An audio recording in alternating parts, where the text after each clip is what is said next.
On Saturday, May 19th, an event with over 100 people took place.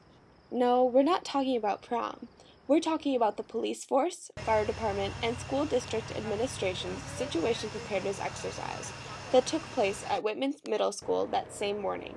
With 23 participants from the school district, 7 media students, 60 policemen and women, and 40 firemen and women. This was an extremely extensive project, and not the only that's been performed. This past year, the fire chief was involved in another similar project in Chicago.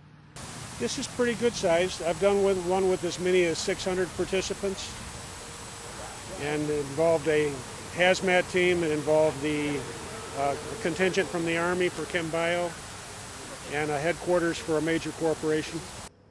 In Wauwatosa's exercise, several of the students involved acted as hostages in the pretend crisis. Wow, my experience as a Whitman hostage. Wow, it was very interesting. It definitely wasn't what I expected. I expected going into it, it was probably going to be like, wow, this is so lame, like we're not going to do anything. But my experience was kind of funny. So I was a 13-year-old girl, and I was shot in the chest. That was my victim. And I also had uncontrollable bleeding in my arm that I don't know where that came from. But so I was laying on the floor. I wasn't able to walk. And the SWAT team came in, and they actually physically carried me out of the building, which was really funny because Maggie was trailing behind me trying to keep up. And so it was a really neat experience knowing that like it's actually like a actual scenario of how they have it. So that was really cool. It was kind of scary, but it was a lot of fun. Well, it was kind of like what I expected it to be. I thought it was really fun. It was cool. I got to go they got to put us in a SWAT car, and then when we sat inside of the dark rooms, like we were hiding from, like actually in a lockdown situation, hiding from a bad person walking through the hallways.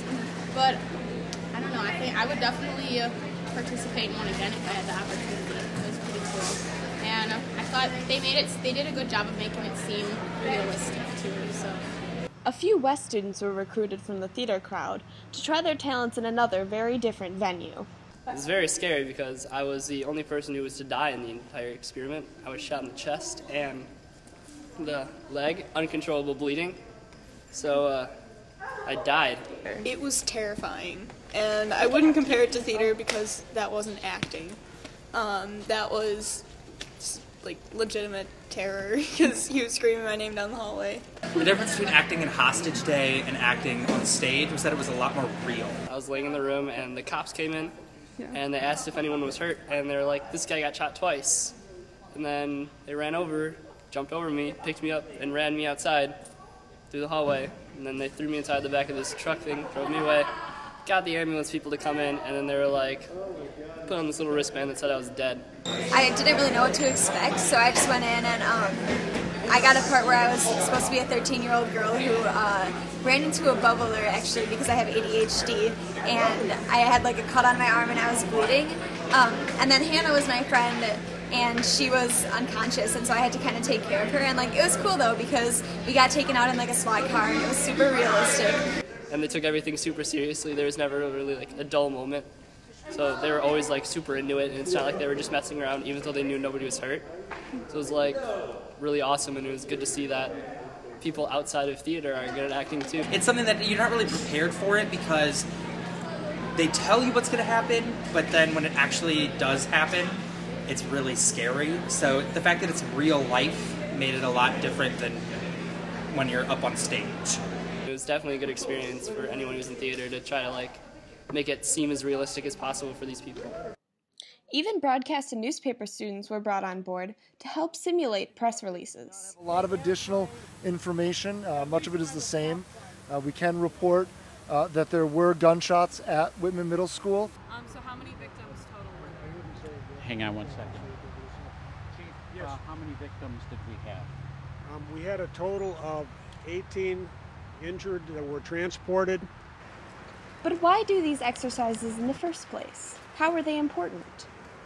Basically so we could see if what we have prepared on paper would work in a real crisis situation, and to see what we needed to work on and improve yet.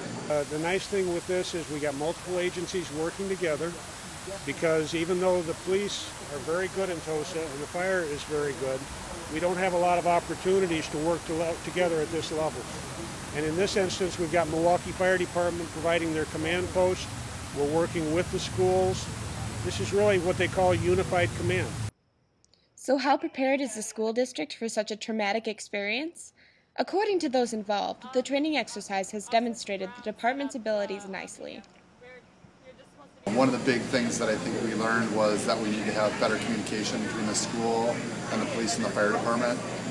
Things like radios, phones, other wireless devices that we can improve, that we can communicate better, more efficiently in a crisis situation. That would help us respond to injured people quicker and get them treated faster, which is one of our main goals. Well, congratulations to our own Officer Braun for orchestrating the procedure. At the conclusion, you can identify things that went well, things that didn't go well, and then try to remember as much of the experience as you possibly can. And hopefully you never have to use it.